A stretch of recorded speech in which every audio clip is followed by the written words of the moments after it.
Bilet. Бүгүнкү сиздер менен талкуулай турган темабыз карантиндеги билим берүүнүн абалы кандай болуп атат. Себеби бул ар бир үйдө жашап аткан маселе. Ар бир үйдөгү бала бүгүн аралыктагы окуу менен окуп аткан учуру. Аралыкта демекчи, бүгүн сиздер менен биргеликте Эл билеттин студиясында дагы чакырылган коноктор бүгүнкү мыйзамдын талабына ылайык аралыктар алыс жайгаштырылды, өзүңүздөр көрүп атасыздар. Анда биз студиябыздын коноктору менен тааныштырып өтөлү.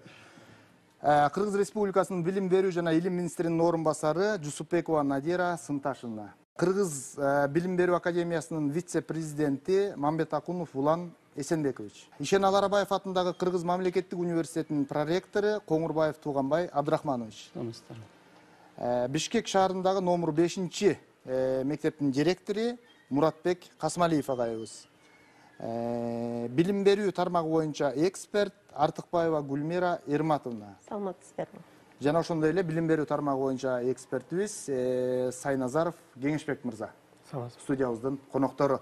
Биз бүгүн ушул учурду карантиндеги биздин билим берүүнүн абалы кандай болуп атат, ушул тууралуу сөз кылалы дедик. Деги эле бул система ушул аралыктан окутуу бул убакка чейин практикада болду беле? Саламатсыздарбы дагы бир жолу телекөрүүчүлөр. Жок, Кыргызстанда билим берүү системасы кадимки эле реалдуу режимде жүргүзүлгөн. Бирок мүмкүнчүлүгү чектелген балдар үчүн, кээ бир категориялар үчүн ошо дистанттуу акырындан апробация болгон да. Бирок мындай массалык түрдө бүт билим берүү системасына дистанттык форматты бул тарыхта, Кыргызстандын тарыхында биринчи жолу жүргүзүлдү да. Эми бардыгыңыздарга эле белгилүү болгондой, башында ооба ар кандай бир тобокелдиктерди эске алып, мунун жакшы жагы деле болот бекен же айла жоктун оокаты болдубу, кандай болду? Бул жакшы жактары да бар, анан чече турган көйгөйлөрү да бар да. Жакшы жактары балдарыбыз окуу программаларын өздөштүрбөй, баягы каникулга жиберип койгондон кийин үйдө отура беришкен жок да, жөн эле. Бир жагынан телесабактарды көрүп атса, жаңы материалды, экинчи жагынан электрондук окуу ресурстарыбыз. Буга чейин Кыргызстан окуу ресурстарын даярдап коюп, анан ошол бизге абдан бир чоң баягы жардам болду да. Ар кандай порталдар ачылды, тиркемелер акысыз ачылды, электрондук окуу ресурстарын колдонуу мүмкүнчүлүгү пайда болду.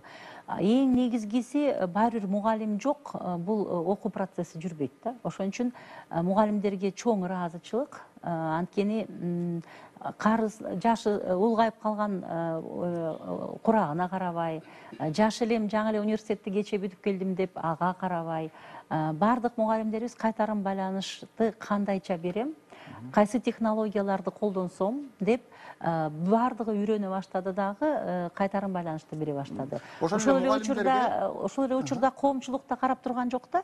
Булар билим берүү системасы эмне кылат болду экен, мугалимдер кандай кылат экен деген жок. Бүт ошо коомдогу ата-энелер, биздин эксперттер, ар кандай уюмдар түрдүү вебинарларды өткөрүп, бизге жардам берип, коомчулуктун колдоосу менен, элдин колдоосу менен гана биз ушул дистанттык форматта уюштура алдык да. Мугалимдердин техникалык жабдыктары кандай болду? Мисалы, бул эми ар бир эле мугалимдин жеке чөнтөгүнө тиешелүү маселе болуп калышы мүмкүн да. Ошол эле эң жөнөкөй телефон. Заманбап телефон болушу керек эле.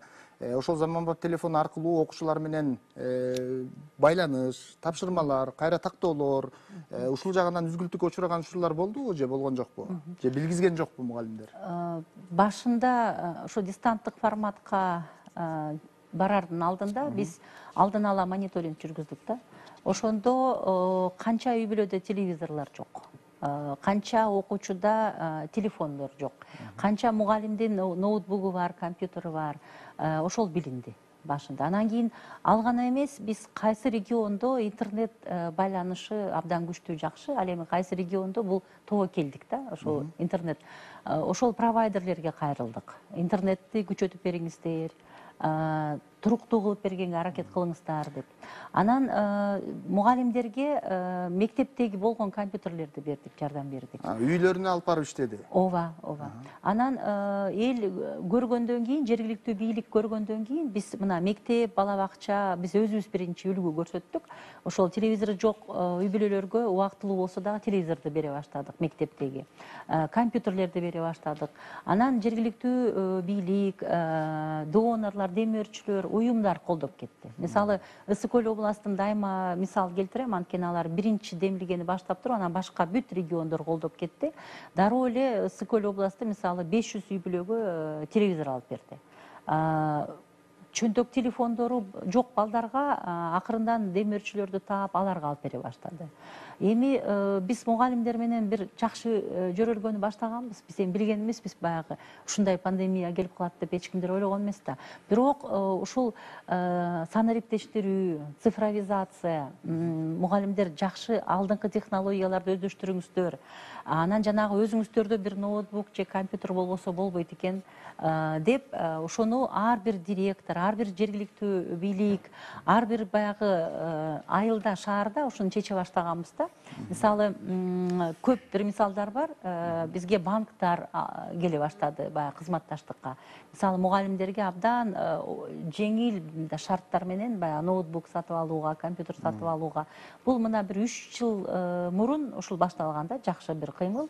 Ар бир азыркы заманбап мугалимдин өзүнүн бир жакшы бир техникасы болуш керек. Демек, анча-мынча кыйынчылыктарга эске албаганда, кайрадан ушул жаңы технологияларды өндүрүүгө, үйрөнүүгө бир жакшы жактар дагы ачылып калды. Жаман жактары болгон жок. Тескерисинче, ушундай кырдаалда тескерисинче бизди мугалимдерди, окуучуларды, студенттерди, окутуучуларды тез ушул көндүмдөрдү өздөштүрүүгө аябай чоң түрткү берди да, ушул кырдаал. Ушул эле билим системасы бул өтө бир мындай кылдат мамиле кылуучу, анан өтө чоң көңүл буруучу жак. Себеби билимсиз адам караңгы. Улам мырза, айтсаңыз, кандай, сиздин бааңыз кандай болуп атат? Ушул учурга болгон карантиндеги системага билимдин абалы кандай болуп атат? Сурооңузга чоң рахмат. Негизинен мындан баштайын дедим эле да, дистанциялык окутуу технологиялары деп термини ошо билим берүү законуна 5-6 жыл мурун кирген да, официалдуу түрдө кирип, анан мына 2 жылдан бери президентибиздин жарлыгы менен санариптештирүү жылы деп жарыяланды. Ошонун алкагында министрлик тарабынан, ошо жогорку окуу жайлары тарабынан, жөнөкөй мектептер тарабынан ошондой эле Кыргыз билим берүү академиясынын жардамы менен көптөгөн иш-чаралар жүргүзүлдү. Анан мисалы азыркы учурда биринчиден ошо мугалимдерге ыраазычылыгымды билдирип кетейин дедим да. Ошо кыска мөөнөттүн ичинде көптөгөн компьютердик каражаттарды, көптөгөн программаларды өздөштүрүп, өздөрүнүн билимдерин аралыкта тартуулап атышат да. Анан негизинен эми көптөгөн көйгөйлөр деле болду, бирок ошол эле учурда баарыбыз биргелешип ошо көйгөйлөрдү чечелтип аракет кылып аттык. Анан мисалы жана видео сабактарды көрүп аттык, анын мазмундары менен таанышып аттык. Ошондо билим берүү академиянын кызматкерлери ошонун баары менен таанышып, кайра тиги оңдоого, түзөөгө жардам берип атты да, методикалык жардам.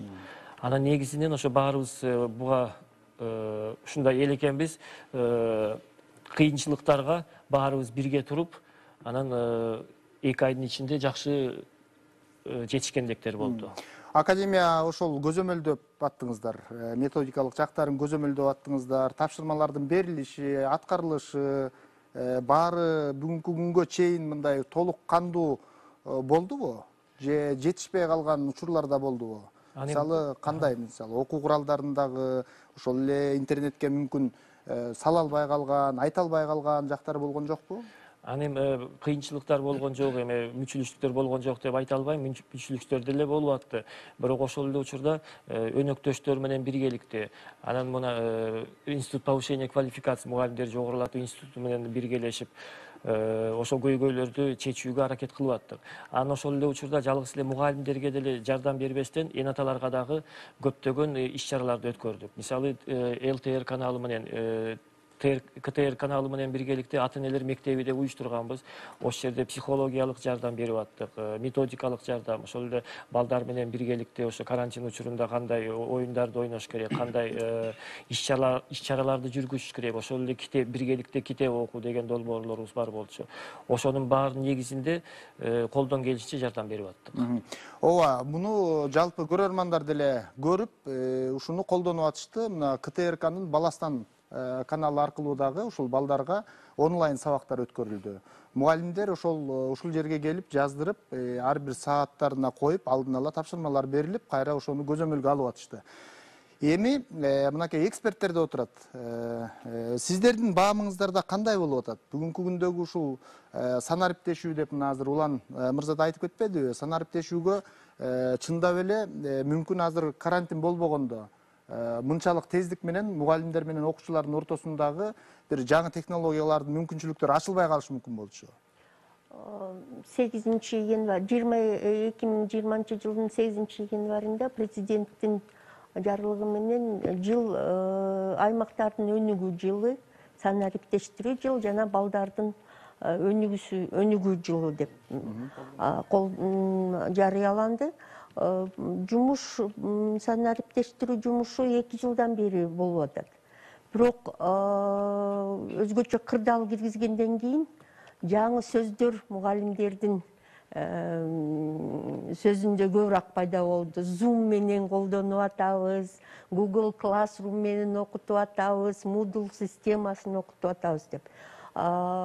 Эксперттер азыр баа берип атпайбы? Ушундай кыска мөөнөттө чоң маселе чечилди деп. Ооба, кемчиликтер болду. Бирок окуусуз, билимсиз калган бала болгон жок. Өтө тез өздөштүрүлүп кетти. Демек, ушул нерсени мындай колго аларлык мугалимдер тез өздөштүрүп кеткендиги үчүн дагы биз мугалимдерге ыраазычылык билдиришибиз керек өзү негизи.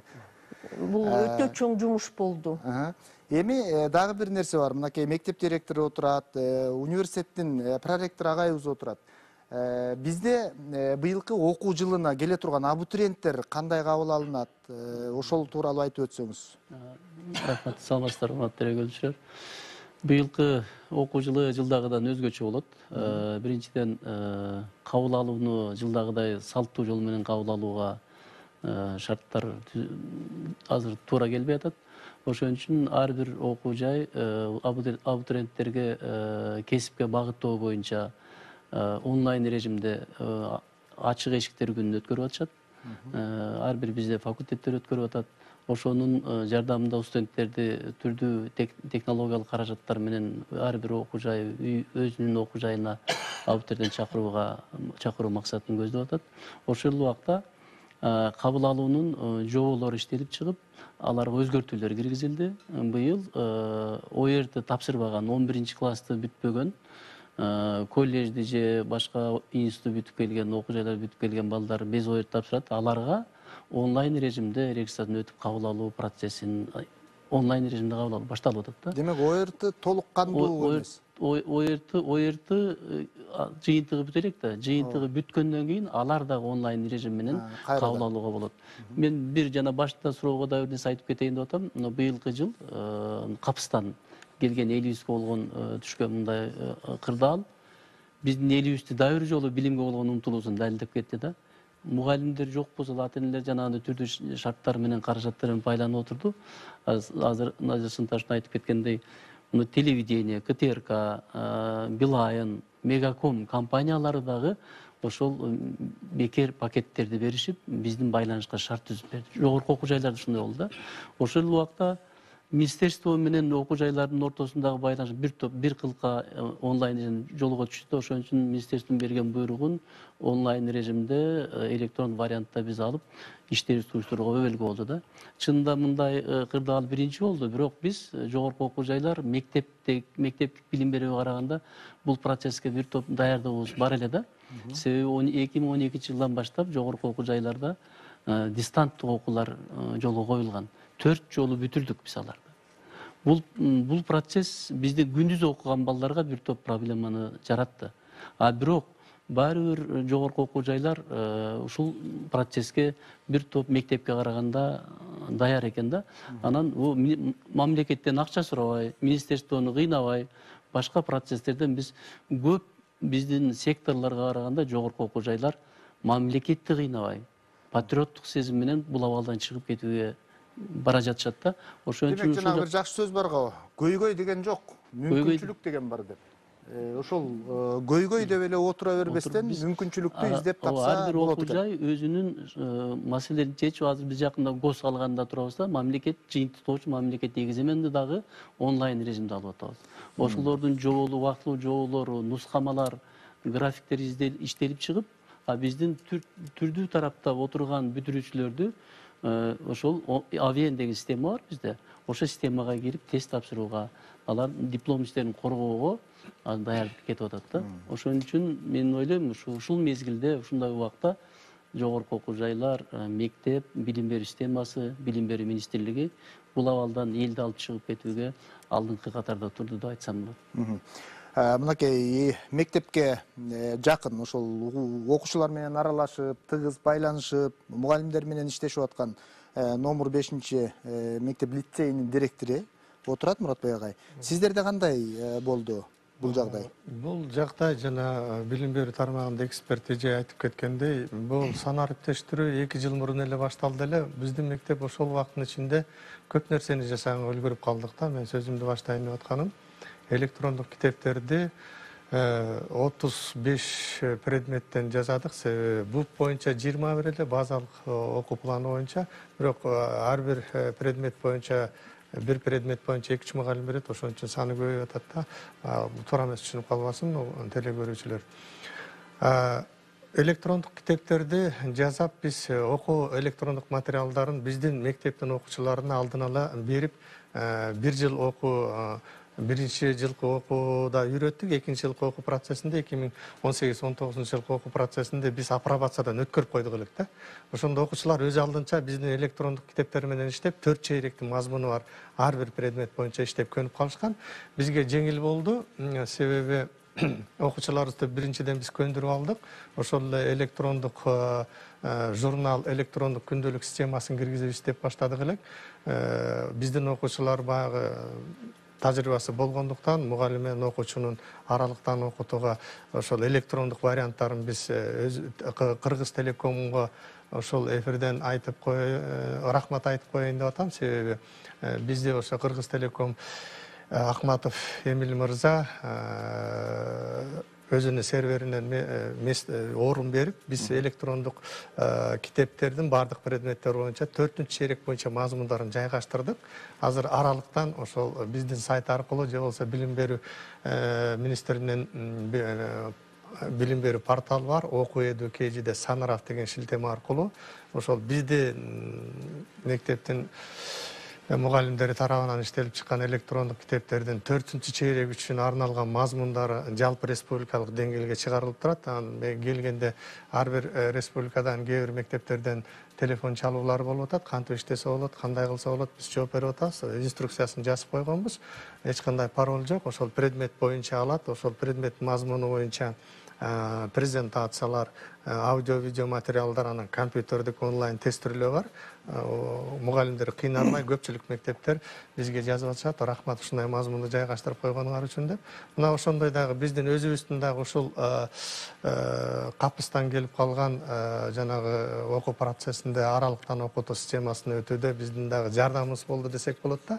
Азыркы тапта биздин мугалимдер ошону өркүндөтүп, андан ары 4-чейрек чейрек азыркы убакка белгиленди. Жайкы убакта, жайкы мезгилде 1-чи, 2-чи, 3-чү чейректин ошол электрондук мазмунун ошо Кыргыз Телекомдун серверине жайгаштыруу жумуштарын аткарышат. Биз пландап, бүт баарын графигин жайгаштырып койдук.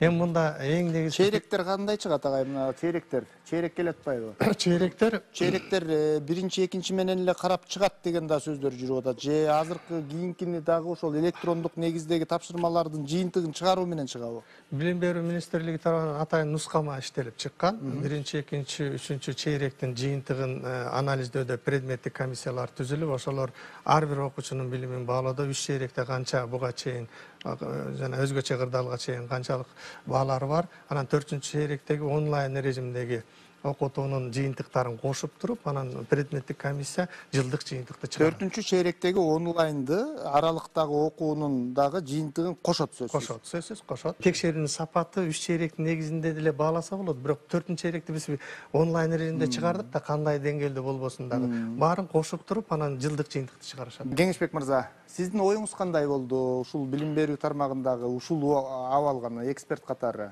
Алымча, кошумча дагы кандай нерселерди кошсо болот эле, же болбосо өтө артыкча болуп кеткен жерлери да болдубу?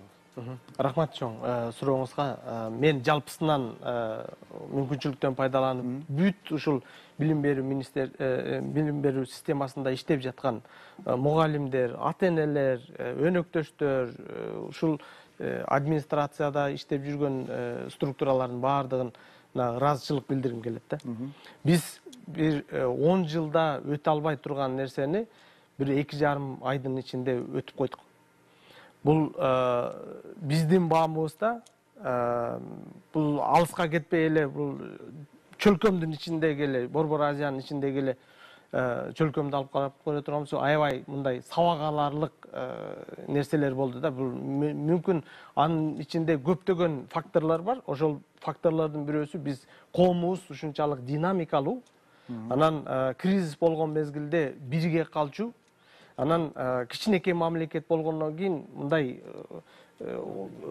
кандай гана мындай эме стихия боло турган болсо оңоюраак бурулганга мүмкүнчүлүгү бар, мындай динамикалуу, мындай таза не деп коет, мындай здоровый, ден соолугу чың коом экендигин дагы бир жолу көрсөтүп койду да. Бирок ошол эле мезгилде бүгүнкү күндө жыйынтык чыгаруу али эрте.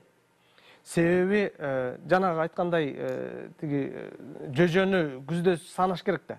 Азыр эми биз процесс киргизген нерсени айтып атабыз, биз берип атабыз, жасап койдук, балдарыбыз окуп атат деп. Жөжөнү кантип санайбыз деген нерсе. Ошонун акырын жыйынтыктоочу аябай жакшы мезгилде турабыз да. Эгерде азыр ошол министрликтин жетекчилиги астында бизде толтура дата деп коет, мындай данныйлар чогулду да. Ошолорду чогултуп, сабак алып, алдыга биз 21-кылымдагы эбегейсиз болбогон бир революцияны мындай жакшы мааниде өзгөрүүнү алып келгенге, трансформация кылганга мүмкүнчүлүк келип турат да. Себеби биздеги мурдагы билим берүү системанын ичинде жакшы төңкөрүш жасап кетүүгө өтө чоң. Себеби биздеги мурда убагында чыккан Выгодскийдин убагында 70-80 жылдардагы курулган архитектура бүгүнкү күндүн талабына жооп бербегенин баары эле билип турчу да. Бирок система ушунчалык камалып, буулуп турган мезгил болчу да. Эми биздин колубутубуз чечилди. Азыр аябай секирик жасаганга мүмкүнчүлүк түзүлүп атат да. Бирок ал үчүн терең изилдөөчү анализ керек болуп атат. Экинчи дагы бир дүйнөлүк практикада да, мисалы Кеңешбек агай, дүйнөлүк практикада ушул эле аралыктан окутуу, онлайн сабактары деген бул убакка чейин кадимкидей эле болуп келгенби? Башка бир Европа менен Американы артта калган эмес белек дейт. Европа менен Американы көпчүлүк учурда мындай салыштырышат да. Кече эле мисалы үчүн жаңы эле эмеси жаңылыктар чыкты. Wharton School деген Пенсильванияда турган эң күчтүү бизнес школанын бирөөсү бар да, бизнес мектептин. Ошол жердегилер студенттер айтыптыр, биз буга көнүп алдык. Себеби жылдык ал 2 жылдын ичинде да магистратурасы $150,000 биз төлөбөйбүз. Же болбосо жарымын кыскартасыңар, же болбосо биз анда окуунун башка формасын өзүбүз түзөбүз деп чакырыктар түзүп атат да. Демек бул биз дайыма мисал келтирип жүргөн Европа менен Америкада деле бул система мынчалык деңгээлде өсүп кеткен эмес болчу да. Мүмкүн бир 10%, 20%. Демек биз замандан деле өтө артта калган жокпуз. Антип деле айтыш кыйын. Бирок ошол эле мезгилде мен дагы бир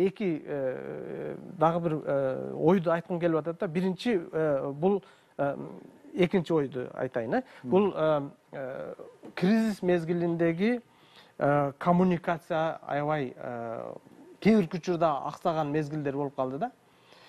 Албетте министрликтин мындай проактивный чыгып, мындай болуш керек, тигиндей болуш керек деп мындай бүдөмүк ойлорду салбай алдыга жылдырганы жакшы болду.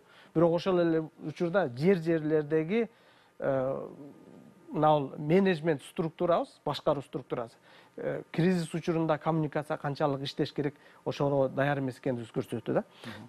Дагы бир нерсеси бул бүгүнкү күндөгү аябай аярлуу турган маселелердин бирөөсү адилеттик баалоо. Буга али бизде жообубуз жок. Бирок мен ишенем, буга дагы жооп тапса болот. Неге адилеттик баалоого жооп жок? Себеби эмнеде? Себеби ал жерде факторлор бар да. Канчалык деңгээлде биз онлайн жасай турган болсок бүгүнкү күндө, канчалык деңгээлде ошол баалоо системабыз адилеттүү болуп калышы мүмкүн. Онлайн жүргүзүп мурдагы күнү бизде өзүбүздө мына дайыма өтүп турчу вебинарда Жалалидин Жамбаев деген агайыбыз Биркен Араб Эмираттарынан чыгып айтты да. Алардын университетинде экзамен алып аткан мезгилде атайын программасы бар экен. Студент ошол биринчи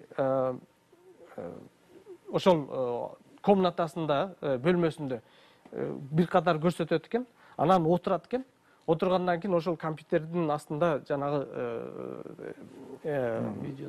видео дайыма турат дейт да. Эгерде аяк бияка көзүн жумшай турган болсо, кийин данныйлар келгенден кийин системада бизге сабак көрсөтүп турат дейт. Эгерде ошол жерде туура эмес болуп кала турган болсо, кайрадан дагы демек баалоонун жыйынтыгы ачык көрүнүп турат. Бүгүнкү күндөгү ошол нерсени эми бүгүн ошол эле учурда алындай системаны коюштун дагы бир көйгөй жактары болуп атат да. Биз канчалык деңгээлде адамдын укуктары деген бар, эркиндиктерин канчалык деңгээлде биз чектеп койгондон ашып кетпей турган бир чакырык дагы турат да. Демек бул системадагы Кудай буйрса келе турчу нерсе болчу. Санариптешүү дегенге бара турчу нерсе болчу. Бул дагы бир жакшы жетишкендиги менен уланып баратат десек болот. Эми мына Надира айым, сиз айтып берсеңиз, алтын сертификат деген бар, мына окуу жылынын бүтүшү. Ушул алтын сертификат кандай бааланат, кандай аныкталат быйылкы жылы? Рахмат. Мен ага чейин бир аз бир маалымат бере кетейин. Кеңеш мырза туура айтып жатат. Биз азыр маалымат көп. Ар бир региондо, ар бир шаарда, ар бир областта кандайча болду. Ал ошол маалыматтардын баардыгын анализдеп туруп, анализ дароо айта кетейин, анализ аягына чейин чыга элек. Ошол анализ кылып жатып эле биз план түзүп атабыз да. Муну июнда, июльда, августта кандайча иштейбиз. Мисалы, ошол пландан мен бир-эки эле нерсени айта кетейин. Мисалы, телесабак форматынан биз баш тартпайбыз. Мисалы, пандемия токтоп калса деле, Кудай буйруп токтоп калсын, баш тартпайбыз. Анткени бул телесабак форматын биз бүткүл билим берүү системасына кандайча сабак бериш керек. Информатика мисалы сабагын кандайча бериш керек, тил сабактарын кандайча бериш керек. Бул грамматикалык ыкма эмес, тилдин 5 көндүмүн жакшы баягы үйрөнгөндөй тилге үйрөтүү кандай болуш керек. Пиза деп атабыз, ошого кандай тапшырмаларды бериш керек. Окуу жана түшүнүү эң негизги көндүм 21 кылымдагы заманбап көндүмдөр бул каалаган маалыматты туура окуп түшүнүү жана пайдалануу. Математикалык сабаттуулук, функционалдык грамматика деген ошол негизги жанагы принциптердин баардыгын көрсөткөн, анан көрсөткөндө да теория эмес, практика жүзүндө көрсөткөн ошол телесабак форматын андан ары өнүктүрөбүз. Цифровой контент деп орусча мындай негизинен жумушчу ат берип койдук баягы эмесин. Бул жанагы мазмуну да электрондук жакшы бир окуу материалдары. Табигый илимий циклдагы предметтер боюнча, тил, гуманитардык предметтер боюнча, ошол боюнча план түзүлүп атат да. Анан бул комплекстүү, абдан татаал план. Бул эми июнь айларынан ары иштей турган. Ооба, азыр мына группа иштеп атат. Мына азыр эле биз сиздердин ушу телекөрсөтүүгө келгенче эле биздин билим берүү жана илим министри Каныбек Абдываситович Исаков, биздин билим берүү министринин өкүлдөрү, адистер, эксперттер ушул коомчулук менен талкууладык да. Пландын эң биринчи баягы мындай сөөгүн десем болот да, мындай скелетин. Бул биринчиси. Экинчиси, баалоо жөнүндө айтпай койсом жаман болом. Аябай кыйналам анан. Баалоодо педагогиканын негизги принциптерин колдондук да бизчи. Биз мынтип айттык.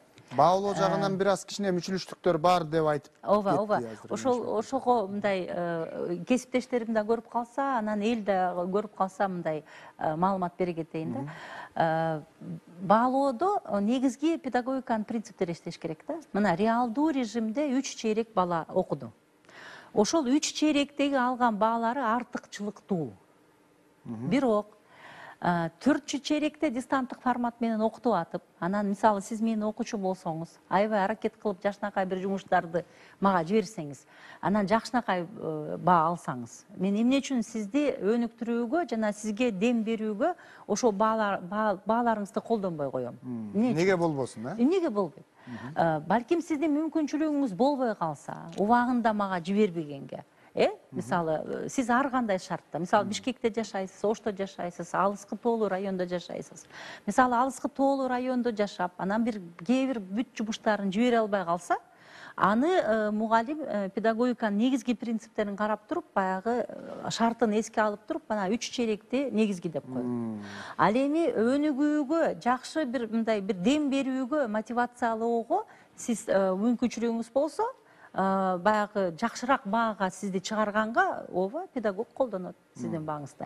Ошон үчүн биз айттык да, индивидуалдуу, жеке мамиле кылыңыздар дедик. Урматтуу педагог. Демек азыркы учурда шартка жараша дагы эскертүүлөр колдонулуп кетет. Ооба. То есть мына баалоодо биз айттык да, негизги 3 чейректи жакшынакай колдонуңуздар, окууңуздар бар. Ал эми 4 чейректе ар бир мектеп, ар бир айыл, ар бир шаар ошол жердеги региондогу мындай мүмкүнчүлүктөрүн балдардын шартында да карагыла. Төмөндөткөнгө дем бербей, баягы орусча демотивация кылбай, мындай тескерисинче балага жакшы бир шарттар түзгүлө, өнүктүргүлө, ошол учурда жанагы жакшы бир жумуштарын мүмкүнчүлүк болуп берип атса, эмне үчүн колдоно албайсызбы? Демек эми ушуга эле улай да, ушуга эле улай Надира. Айта кетейин. Жанагы алтын сертификат боюнча да, ал дагы ошол 3 чейректин жыйынтыгы менен эле болобу, же адатта бул убакка чейин ошол алтын сертификатка өзүнчө дагы экзамендер алынчу беле? Алтын сертификатты биз жалпы республикалык тестирлөөдө эң жогорку упайларга ээ болгон балдарга беребиз. Жалпы тестирлөөдө?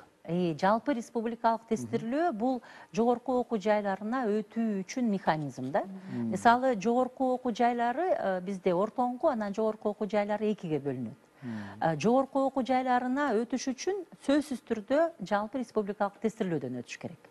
Ал эми кээ бир окуу жайларыбыз бар, ортоңку окуу жайларыбыз, колледждер мисалы ар кандай. Аларга жалпы республикалык тестирлөөгө барбай деле, анын сертификаты жок деле, мен барып тапшырсам болот да документтеримди. Эми жалпы республикалык тестирлөөнү 21 июньдан 25 июньга чейин өткөрөйүн деп атабыз реалдуу режимде. Эмне үчүн реалдуу режимде? Анткени жанагы коопсуздуктун баарын сактап, алар өткөрө турган имараттардын баарын дезинфекциялап, ушундай биз отургандай социалдык дистанцияны сактап, жанагы жеке баягы каражаттарды, сактоочу каражаттарды баардыгын алып, андан кийин өткөрөбүз да. Эмне үчүн реалдуу режимге? Анткени бул жалпы республикалык тестирлөөнүн жыйынтыгы мындай ишенимдүү болуш керек да. Эч кандай бир мындай күнөм санам деген болбош керек да. Мисалы дистанттык форматка деле бармакпыз. Бирок Кеңеш мырза айткандай, дистанттык форматта мен мисалы жалпы республикалык тестирлөөгө ошол жерде тест тапшырып атсам, камера менден таптакыр жылбаш керек да, мага эч ким жардам бердиби же жардам берген жокпу, ошол көрүнүп калыш керек эле да. Анан бул өзүнчө бир кандайдыр бир ыңгайсыздыкты жаратмак. Биз ишенбей жаткансып бүтүрүүчүгө, анан ар кандай көп суроолор болмок, техникалык ар кандай бир кыйынчылыктар болмок. Ошон үчүн биз айттык, андан көрө коопсуздукту сактайлы дагы, жакшынакай шарттар түзүп берели. Мурунку эле бүтүрүүчүлөргө окшоп эле булардын да укугун бузбайлы, кадимкидей жакшынакай келип эле балдар тапшырып туруп. Демек жалпы республикалык тестирлөө быйыл деле Ооба. ушулку Кадимки эрежелерди форматта, сактоо менен реалдуу көрүнүштө өткөрүлөт. Ооба. Ооба. Анан 13-июлдан 19-июлга чейин Кудай буйрса бүт балдарыбыз жыйынтыктарын алса, сертификаттарды. Анан 20-июлда эле жогорку окуу жайларына кабыл алуунун биринчи туру башталып калат. Эмне үчүн үйдө отуруп алып эле биз кайгырбай ошо бүтүрүүчүлөргө кайрылып кетет элем. Ошо акырындык менен биз азыр бүт маалыматты абдан көбөйтөбүз.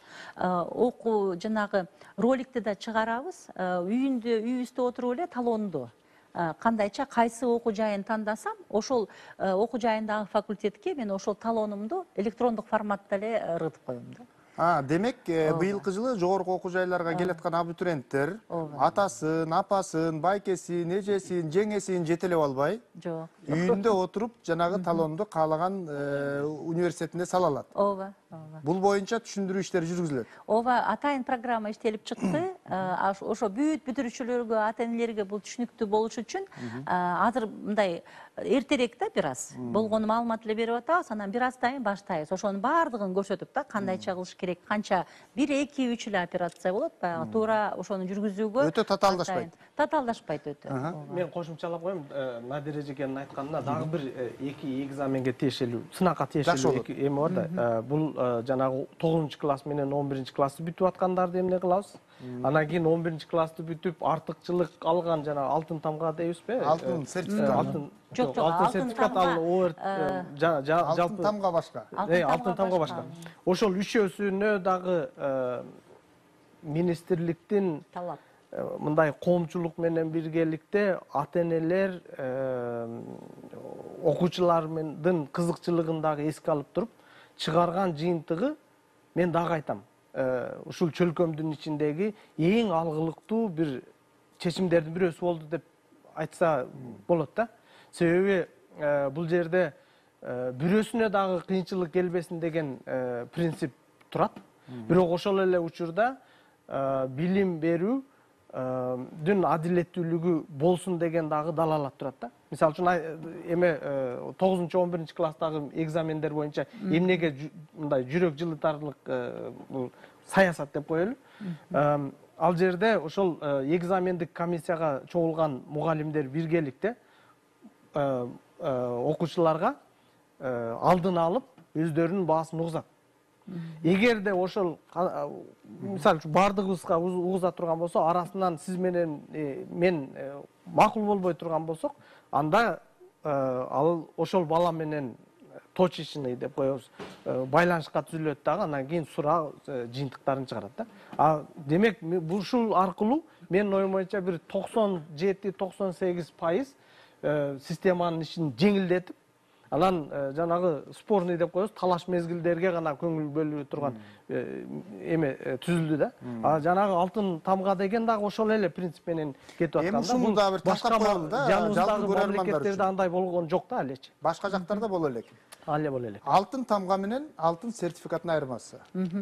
Алтын сертификатты, деле сертификатты бул жалпы республикалык тестирлөөгө өз ыктыяры менен катышкан 11-класстын бүтүрүүчүлөрү алат да. Ал 11-класстын бүтүрүүчүсү мен мындан кийин эми жогорку окуу жайында университеттер окуйм деген бала барат да, жалпы республикалык тестирлөөдү тапшырат.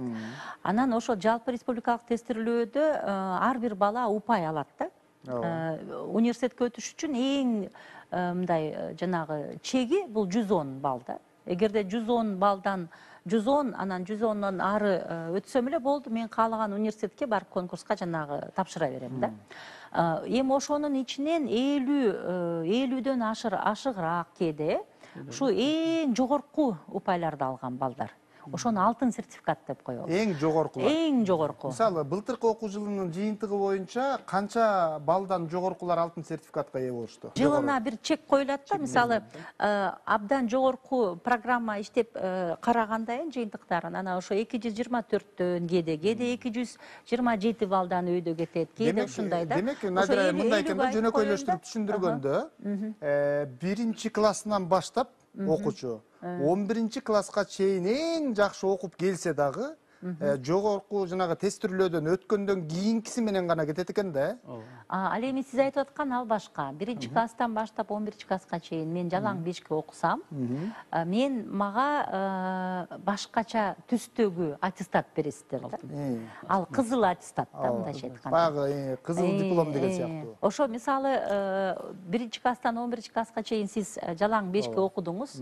Анан ошол учурда сиз ата-энеңиз менен чечим кабыл аласыз да. Анан алтын тамга деген биздин тышкы көз карандысыз баалообуз бар. Бул сизди мектеп айтып атат да. Мына мектеп, мисалы кайсы бир мектепте окуп атасыз, ошону бүтүп атасыз, анан ошол мектеп айтып атат. 11 жыл бою мына мен ушул окуучум жалаң бешке окуду деп. Биз айтып атабыз, абдан жакшы, сонун экен. Анда көз карандысыз жашнакай баалоодон келип өтө кой деп. Анан ошо алтын тамга деген ошол баалоо да. Ал келет дагы быйыл алтын тамга 12 июньдан 19 июнь аралыгында өтөт. Алтын тамгага да жаңы программаны иштеп чыктык. Сизге планшет берилет, ооба дезинфекцияланат, мондай социалдык дистанция сакталат. Анан сизге өзүнчө планшет берилет. Планшетте программа даяр тест турат. 4 предметтен тестти тапшырасыз. Сиз тапшырып бүтөөрү менен жыйынтык чыгат. Мындайда ортосунда жана коррупциялык ушундай бир тоскоолдуктардын баарын, тобокелдиктерди жокко чыгардык. Анткени сиз менен мисалы директоруңуз да сүйлөшө албайт, эксперттер менен эч ким сүйлөшө албайт, кеңеш дагы телефон чалып сүйлөшө албайт, эч ким кошула албайт. Анткени мына сиз тапшырдыңызбы тестти? Сиз тапшырып бүтөөрү менен программа жыйынтыгын берет. Биз ушул нерсени билгибиз келип атканда, Надира айым, эң негизги нерсе ушул коррупциялык системага кирип кетпейби дегендей эле. Анын атасы жакшы киши эле деген кыргызда ушундай нерсе бар да. Анын апасы жакшы киши эле, анан баласы алтын сертификат берип коелук деген нерсе жок экен демек. Жок, анткени сиз мына канчалык сиздин атаңыз абдан чоң бир кызматты ээлейби, же абдан жакшы адамбы, же кандай, анын мындай таасири жок болуп калат. Анткени могу жердеги комиссия жана сиз өзүңүз ошол жыйынтыкты дароо көрөсүз да, ошол жерден акт түзүлөт. Сүрөткө тартылат, ошол фиксация болуп калат да. Эгерде сиз ошол жыйынтык менен эмнегедир канааттанбай калсаңыз, биздин программисттер бар, эксперттер бар, ошону жыйынтыкты кайрадан текшерип чыгышат да. Программа машина дейм, ал эле техника. Кудай сактасын, ал эме болуп калбасын, баягы бир бүттү. Ошонун негизинде тастыктагандар деги эле билим берүү системасы эле эмес, бардык системаларга могу коррупциялык системаларды кыя чапканга, кан буугандай токтотконго, кашка айткан калыстыкты дароо көрсөтүп бергенге эң чоң өбөлгө түзүлүп атат десек болобу? Туура айтасыз. Болот деп айтып коёюн. Анан негизи ошо мен могу баалоо системасына да бирке кошумча кылып коеюн дегем да. Ошо күнүмдүк баалоо жөнүндө. Биз азыр жыйынтыкты баалоо деп атпайбызбы? Анан күнүмдүк баалоо боюнча да. Мисалы ата-энелер да чалып атышат, мугалимдер да чалып атышат. Биздин балабызга тапшырма аткарса, баа койбой атышат депчи. Анан негизи мугалимдер баарыбыз билебиз, баалоо бул процесс да. Анан окуучунун бир нече ишмердүүлүгүн баарын баалап туруп, анан жыйынтык баа коюлат да. Анан мугалимдер мисалы энаталар окуучу ыр жаттап койсо эле мугалим ошого баа коюп коюш керек. Же тиги бир тапшырманы аткарып койсо ошого баа коюш керек деп талап кылып атышат да. Бир суроого жооп берип койсо эле баа койсун. Анан негизгиси бул процесс да. Анан дагы бир белгилеп кетчү нерсе, ошо карантин учурундагы ата-энелер биргеликте ошо балдары менен үйдө болуп калышты. Анан негизги түшүнгөндөрү ошо баланын не только жанагы курсагы ток, анан кийими бүтүн экенин ойлобостон, ага билим да бериш керек экен, баарлашуу, кошо баарлашыш керек экен. Анан Надирасын ошо менен өткөндө сүйлөштүк элек, ошо окуучулардын жанагы гибкий навыки, ийкемдүү көндүмдөрдү калыптандырыш керек депчи. Бул деген ошо баарлаша билүү, коомго аралашып кетүү, ошол эле өз алдынча окуу, ошолордун баарын көндүмдөрдү калыптандырыш керек экен да. Анан эң негизгиси ошо тарбия маселеси жана үй бүлөлүк баалуулуктар да. Ошолорго дагы көбүрөөк басым кылышыбыз керек деген жыйынтыкка келдик. Анан ошо дагы айтып кетейин, билим берүү академиясынын кызматкерлери тарабынан жана айтып кетпедимби? Ошо ата-энелер мектеби өткөрүлүп атты. Ошондой эле тарбиялык сабактар боюнча видео презентациялар жасалып атты да. Анан мисалы ата-эне жөнүндө балларда үй бүлөнүн мүчөлөрүнүн этикасы, конок күтүүнүн жана кожоюн болуунун адеби, адептүүлүктүн мыйзамдары, калп айтуу, жала жабуу, алдамчылык деген ушундай нерселердин баарын балдарга жеткириш керек деп иш-чаралар өткөрүлдү да. Эми ушул нерсе дагы эң чоң нерсе болду да. Ата эне менен баланын ортосундагы байланыш.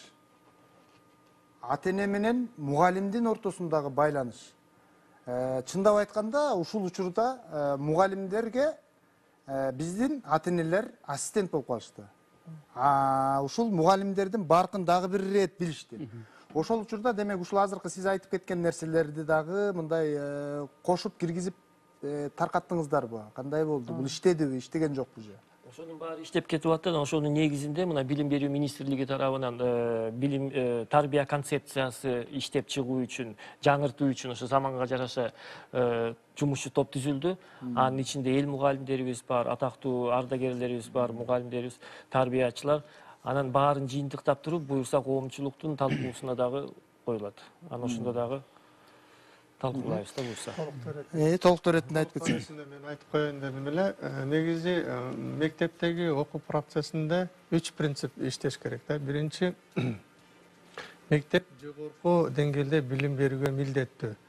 Экинчи, ошо окуучулар мектеп берген билимди жогорку деңгээлде өздөштүрүүгө милдеттүү.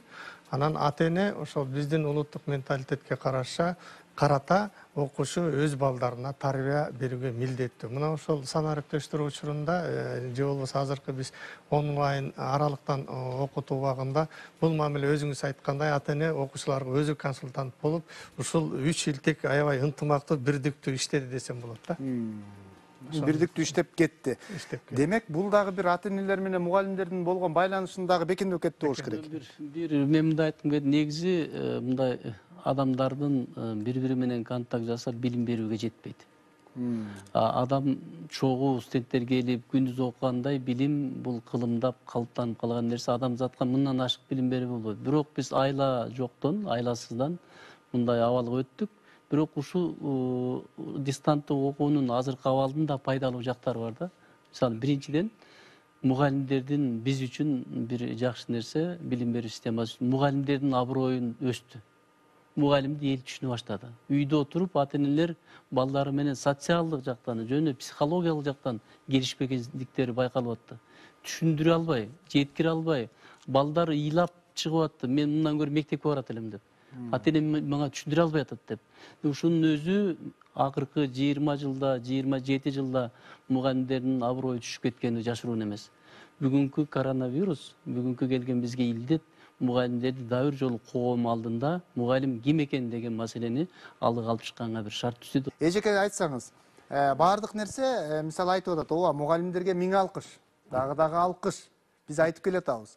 Ошол эле учурда ушул онлайн аралыктан окутуу системасында айрым мугалимдердин мүмкүн билим деңгээли дагы аныкталып калдыбы? Ушундай нерсе көрүнөт бекен же билинбейт? Ушул ойду айтайын деп турат элем. Рахмат, сиз айтып кеттиңиз, мугалимдер абдан көп иштешти. Бирок ушул менен бирге билинип калды, кээ бир мугалимдерибиздин балдардын деңгээлинен да техника менен иштегени, санариптештирүү менен иштегени жетишсиздик экен. 2 айдын ичинде канча курстар өттү. Рахмат министрликке, себеби вебинарлардын баарын уюштуруп, Zoom системасында кандай иштеш керек, Google Classroom системасына кандай тапшырмаларды киргизиш керек, кайтарым байланышты, балдардын тапшырмасын текшертип кандай жообун бериш керек. Бардык вебинарларды түзүп мугалимдерге жеткизди. Бирок ошо менен бирге биздин республикалык институт, мугалимдердин квалификациясын жогорулатуу институт санариптештирүү курстарын, аралык курстарын түшүнүп атабыз. Аралык курстар кадимки курстарды бардыгын орун ала албайт. Сөзсүз аралаш курстар болуш керек. Өздөрү окугандан кийин жолугуп, аны сөзсүз талкуулап, сабагын көрүп, сабакта кандай иштеп атат, аны көрбөсө, бул эч качан практикага ашпайт. Ошон үчүн сөзсүз аралаш курстар болуш керек. Жыйынтыктоочу иретинде 1-2 сөз менен жыйынтыктайлы. Жакшы, өзүмдүн жеке оюм бар. Ушу аралыктан окутуу республика боюнча жакшы ошол онлайн видео сабактар берген мугалимдерди, мисалы үчүн бир мектепте ошол убакта сабак берсе, бизге азыр интернет байланыш жакшы өнүгүп атпайбы? Ошол республиканын деңгээлинде бардык мектептер ошол мугалимден окууга мүмкүнчүлүк түзүлдү да. Себеби ошол мыкты мугалим, мыкты видео сабак менен жогорку деңгээлде сабак берсе, онлайн режимде ошол мектептин мугалимин окуучулары жазылып, анан ошол мугалимден алган билими чындыгында эле жогору болсо, ошол мектепке ошол мугалимден алган баанын журналга баа коюлса, ошол система иштеп кетсе, аябай жакшы болот эле да. Себеби республика боюнча аябай мисалы үчүн жогорку деңгээлде мыкты мугалимдер бүт онлайн режимде бардык окуучуларга ошончолук деңгээлде билимди берип коет. Ал система иштеп кетпешине эмне тоскоолдук болуп атат? Эми ал үчүн көп иштеш керек. Ошол мугалимдерди аныкташ керек. Ошондой электрондук окуу материалдарын, ресурстарын түшүш керек дагы. Билим берүү министринин деңгээлинде ошол мугалимдерге мүмкүнчүлүк бериш керек. Окуучулар ошол мугалимдерге жазылыш керек да. Ошентип окуу процесси жүрүш керек. Жүрүш керек.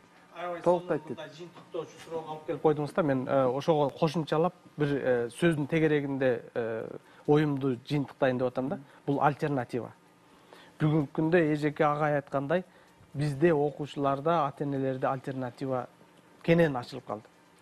Мисалы үчүн менин айылым аябай тоонун түбүндө турган Ленин пиктин астында турган айыл да. Бүгүнкү күндө жалпы республикалык тестирүүлөргө балдарыбыз Бишкектеги Менмин деген жакшы бир мугалимди таап бердим эле, ошону менен күндө сабагын өтүп атышат. Демек ошого жараша мен эртеңки боло турган нерсеге министрликке кулак кагыш катары мындай сунаш айткым келип атат да. Бул жерде биз эгерде биз өлкөбүздүн келечегин ойлой турган болсок, билим берүү системасында 3 негизги кадамга барыш керек. Биринчиси, колунан келип жакшы окуп аткан балдар болуп атабы?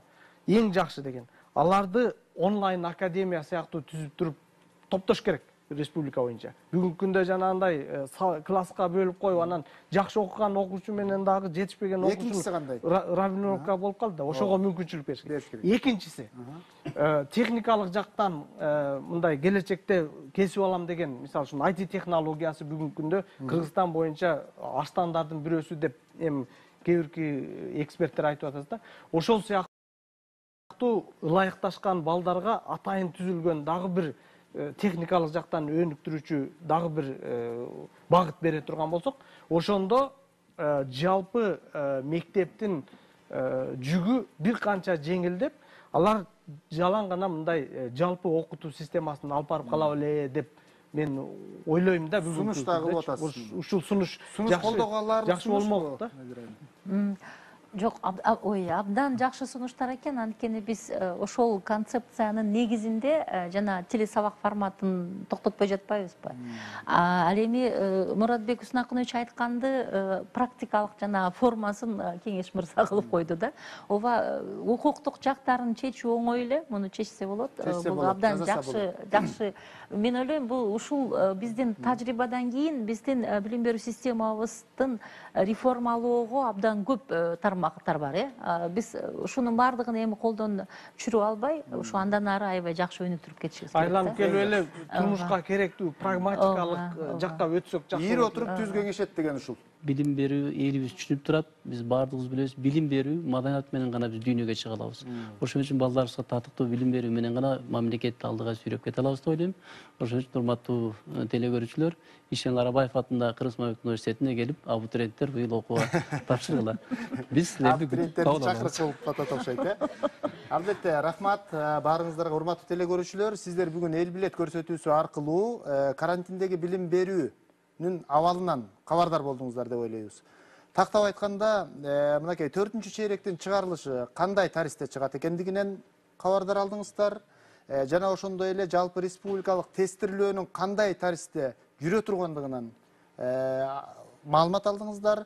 Ошондой эле мындан кийин дагы ушундай бир онлайн сабактары, санариптешүү, деги эле мугалим менен ата эненин ортосундагы мамиле деген сыяктуу нерселердин баары бүгүн ушул жердеги келген конокторубуз менен биргеликте кеп кылдык.